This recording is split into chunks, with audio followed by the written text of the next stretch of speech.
யாருக்கிட்ட இருந்து எடுக்கலான்னு பாப்போம். கொஞ்சம் எழுப்பிட்டியா லூசு? உக்காச்சு சாப்பிடு, உக்காச்சு சாப்பிடு. உக்காச்சு இந்த உக்கார்ந்தா உக்கார்றா.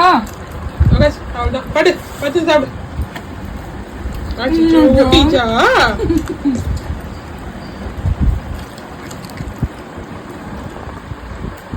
சுடிக்கி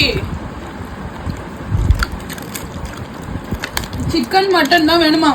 தயிர் சாதம் போட்டா வேண்டாமா? இப்பெல்லாம் வெறுமே சிக்கன் மட்டும்தான், இல்லனா மட்டன். மட்டன் ரேரு, சிக்கன் தான். ஆமா, சிக்கன் இல்லையே நான் இல்லை, நான் இல்லையே சிக்கன் இல்லைன்ற மாதிரி போயிடுச்சு பயிர். ஆமா, கோழிய வந்து நேர்ல பார்த்தா கூட வந்து பறக்க வேண்டியது கோழி மாதிரியே. ஆனா எங்க பையுக்கு இன்னமுமே வந்து கோழி தான் சிக்கன் அப்படின்னு தெரியாது. டேய் தப்பு, கடாய்க்கே வந்துருவே நீ.